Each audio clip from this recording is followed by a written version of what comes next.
A company can be defined as a group of people performing various tasks to achieve a shared goal. But the biggest problem about working with groups is making sure everyone is pulling their weight for maximum productivity and efficiency. However, as we're all aware, humans are anything but equal in standard. In a group of people, there will always be a small group of people that do more work than the rest. This may be easy to manage with a small group of workers, but it scales exponentially as your company grows. According to the Pareto principle, it is also known as the law of the vital few. In a company of 10, 3 people do most of the work. In a company, and 7 are usually below par. The percentage or ratio of this theory remains parallel to the size of the company. This situation will put a strain on the 30% of the most performing workers and will eventually demotivate them, this costing the company heavily in terms of financial as well as productivity. Thankfully, in Malaysia, the Malaysia Productivity Corporation (MPC) has started an initiative to raise productivity levels amongst workers. The E-Shared Prosperity Organization Acknowledgement Certificate, also commonly known as ESPO Acknowledgement Certificate, is recognized by the Ministry of International Trade and Industry (MITI), Ministry of Human Resources (MOHR), and ESPO aims to encourage more businesses to become shared prosperity organizations in line with the Shared Prosperity Vision 2030.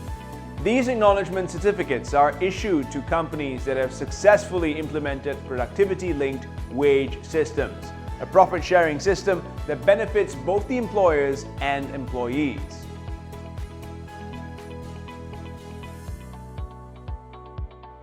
This video will serve as a training module to help you understand further about ESPO in the mining industry.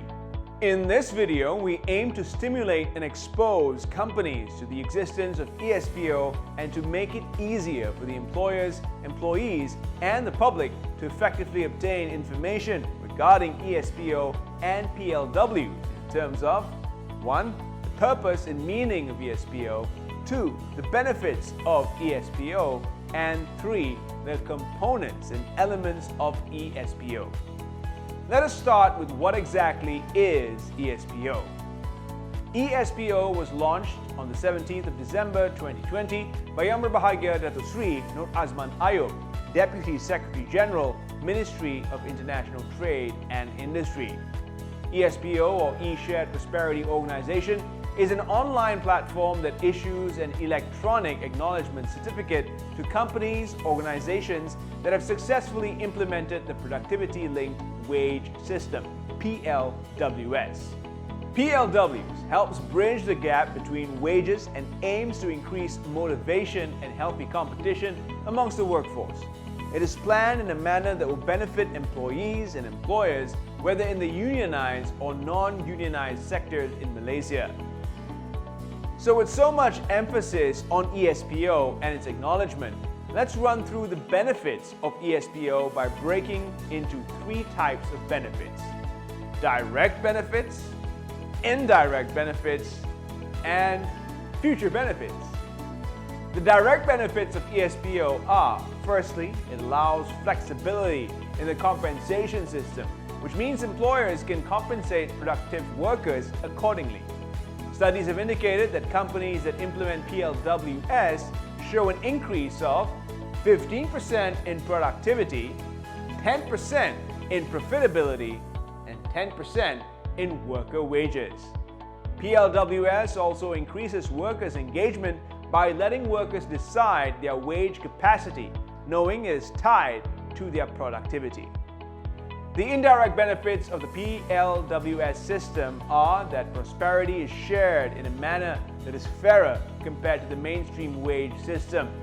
It also provides organizational identity, so employees and employers feel like they are an integral part of the company, and as the company profits, so does the worker. Apart from that, it highlights outstanding employees, making appraisals and promotions are better given to deserving individuals that are working to ensure the growth of the company. Finally, it also enhances harmonious industrial relations, and nobody will feel that their hard work is being taken advantage of on both ends of the employer-employee spectrum. In terms of future benefits, as the whole country moves towards ESPO certification, it will only be a mark of merit and distinction for companies that are early adopters of this particular certification. These companies will be seen as leaders and forerunners, paving the way for a more dynamic wage system that keeps everyone in mind where the distribution of profit is concerned. Having acknowledged by ESPO will also be the criteria for awards and incentives that are given by the government to organizations. In this training module for the mining and quarry sector, 3 major components make up 1,000 marks for the acknowledgement certification. The bonus component carries 200 marks, the productivity and performance incentives component carries 600 marks, the skills incentives component carries 200 marks. The ESPO acknowledgement certification will go through 20 elements to evaluate how a company applies productivity-linked wage system in its business.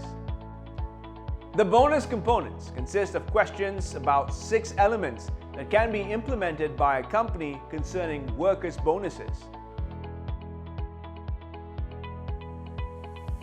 Question 1 asks if your company implements a profitability bonus.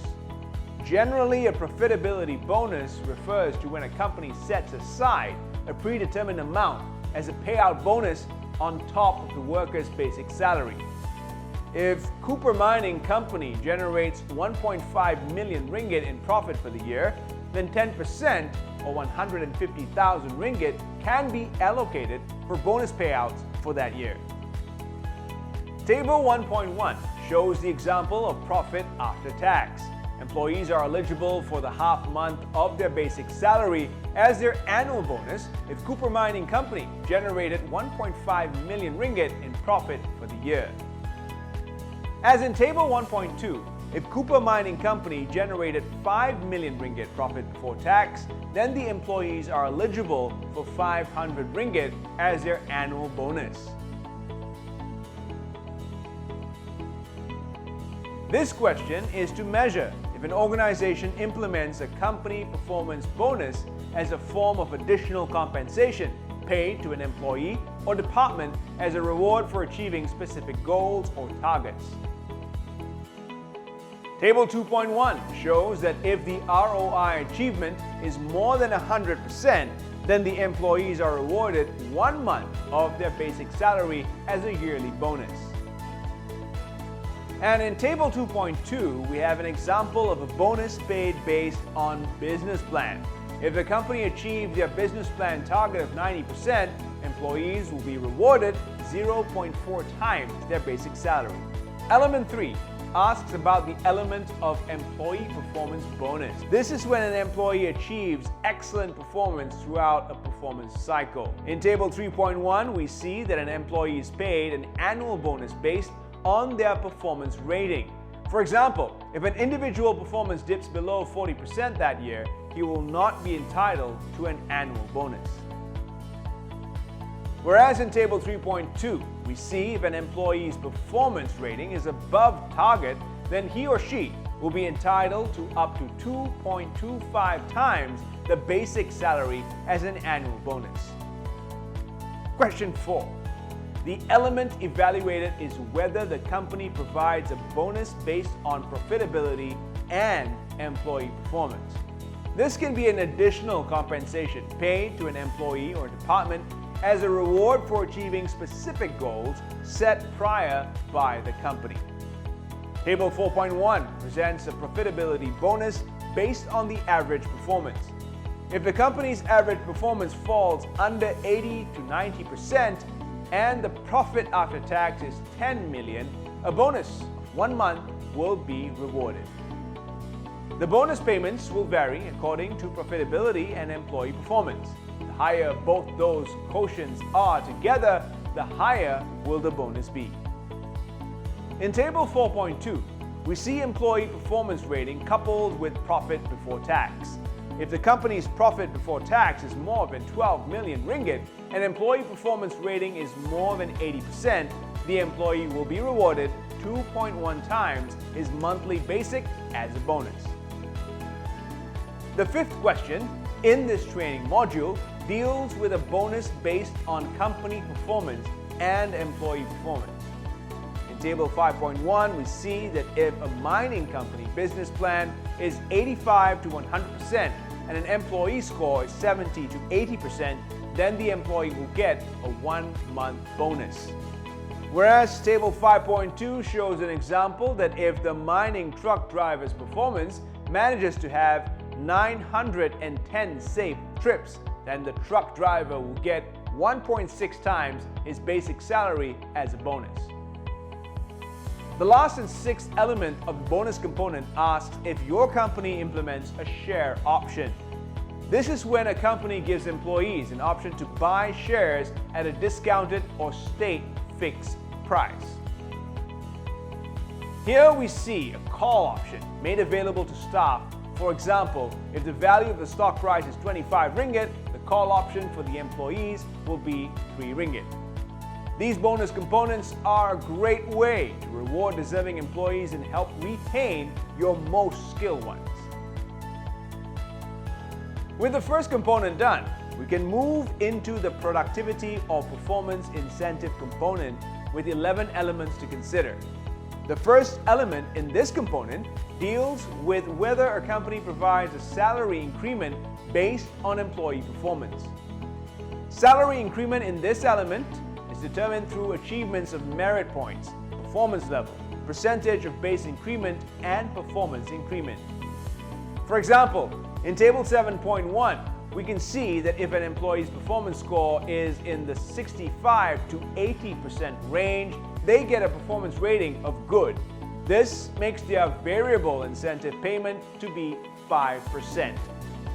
And in Table 7.2, we see that if the merit points are marked as good, then the base increment will be 2% and the performance increment will be 6%. The eighth element is to evaluate if a company provides productivity incentives based on employee performance. An employee with excellent performance can receive an annual incentive from the company that is monetary or non-monetary. Examples of monetary incentives include profit sharing, project bonuses, stock options, and scheduled bonuses, which can be given during the festive season. Non-monetary incentives include things such as company cars, healthcare benefits, life insurance, and other types of privileges that can be afforded by a company. In Table 8.1, we see productivity incentives given to employees based on how good they do within their job grade. So if Mr. Ali works as a machine operator in grade 4 and achieved an excellent rating, he would be awarded 33 ringgit monthly. In Table 8.2, we see Mr. Ali be evaluated based on productivity achievement indices, where he gets a grade of good, which entitles him to an incentive of 21 to 25% of his basic wages. Does your company implement activities-based incentives? The ninth element discusses whether your company implements activity-based incentives, usually given to workers who are involved in physical hazard activities such as exposure to fire and explosion, unsafe air quality, as well as weather conditions, heat, noise, and vibration. Table 9.1 shows that if the workers are exposed to dust in their working environment or other airborne contaminants, they will be rewarded with 200 ringgit as monthly compensation. The 10th element deals with incentives based on the reduction of wastages. A reduction in wastage, such as saving costs on purchasing material, saves the company money and helps increase profit margins, thus increasing the productivity and profitability of that company. Table 10.1 shows an example of a mining company procurement department. This department continually tracks and monitors purchasing activity to gain an update on the request of material that needs to be purchased. By proper planning, the company can readily identify opportunities to make purchases at the right time and in the right quantity to maximize cost saving. Because of this, the procurement department staff will be rewarded 100 ringgit monthly, which serves as a motivation to streamline more projects and reduce wastage. The 11th element assesses if your company provides incentives based on cost and time saving. This is when a company rewards employees with monetary incentives for cost or time saved on a project. For example, a mining company can pay a certain amount of incentive to compactor and excavator operators if they can save costs and time. Table 11.1 shows cost saving through optimization of preventive maintenance practices. This resulted in a decrease in unscheduled downtime, which leads to higher truck availabilities. Every truck has its optimal target load, and overloading trucks can be costly due to increased maintenance, early tire failure, increased fuel consumption, and spillage. Frontline site supervisors will receive an incentive of 200 ringgit when they can reduce truck downtime by 10 to 20%. Table 11.2 shows us an example of incentives for time saved. Wheel loader and truck drivers will be rewarded 55 ringgit per trip for safe trips and arriving for loading at the estimated time. Element 12 is to evaluate if your company provides incentives based on the personal quality of a worker. Do you reward an employee who performs commendably in criteria such as attendance, absenteeism, punctuality, and discipline? Table 12.1 refers to incentives based on criteria achieved. For example, if an employee achieved 5 criteria, he or she will receive 100 ringgit as an incentive. Table 12.3 refers to incentives based on personal quality. This shows how the incentives will be distributed based on the number of personal criteria achieved. The next element to this component is to measure whether your company has a productivity incentive scheme. This is when a certain amount of reward is paid if the company achieves production targets set based on mining and quarrying standards for operational level. Table 13.1 exhibits an example in a quarry site. If the production target is achieved based on the set key performance index, then the site supervisor will receive a reward of 150 ringgit monthly. Question 14 is to check if a company provides a performance incentives allowance. This is when an employee has reached the maximum on their salary scale and has performed commendably during the review period. He or she will then be eligible for a monthly allowance which won't be attached to their basic salary. Table 14.1 shows if an employee performance rating shows more than 85%, he or she receives 60 ringgit monthly. And in Table 14.2, the incentive given is based on handling machine efficiency. A predictive maintenance record is used to detect machine efficiency. Maintenance technicians receive a monthly incentive of 100 ringgit if the machine efficiency is rated between 22 to 23 hours without any breakdown. The next element is to assess whether your company provides sales achievement incentives. This pay is to an individual or team upon hitting sales targets. A sales incentive plan is a great way to motivate and reward personal sales performance or a team base for reaching and exceeding their sales goals within a specific time frame that aligns with the department's objectives. Table 15.1 shows that if the sales value achieved by a sales representative is more than 50,000 ringgit, then he or she will be rewarded with 500 ringgit. Table 15.2 shows the sales quantity incentive. If the sales representative achieves more than 5,000 sales quantity, then 500 ringgit will be rewarded as a sales incentive. Question 16. focuses on if your company provides a coaching allowance. This is when an employee can be paid to conduct internal training or coaching for their colleague, depending on the training topic and feedback from internal staff. This practice can motivate information sharing and co-training each other to reduce staff weaknesses and errors. Table 16.1 shows a company that pays internal trainer allowances hourly rates depending on the area of expertise. For instance, a senior staff of the procurement department conducted an in-house training for a new procurement staff on how to monitor purchasing activity. This kind of training is considered as soft skills, and the in-house trainer will be paid 30 ringgit hourly.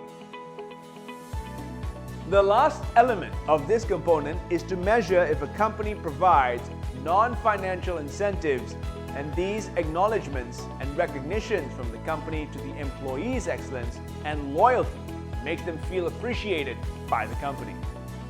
Non-financial incentives. Examples can be annual family days, awards for best employee, service awards for years served in the company, and even trip incentives. All these can help with the employer-employee relations, which ultimately improve productivity and performance, yielding potential positive business results. And lastly, we've reached the skills component, which consists of 3 elements. Does your company provide incentives based on multi-skilling? Question 18 focuses on incentives based on an employee's ability to implement multiple skills in more than one area or field. The employee must have knowledge, experience, or specialized training in the related field. Mining equipment varies incredibly in size, shape, power, and usage. The environment in which it is used also varies widely, requiring different skills and expertise from the operator depending on the mine site. Table 18.1 shows how mining equipment operators are compensated according to their multi-skill application at the workplace.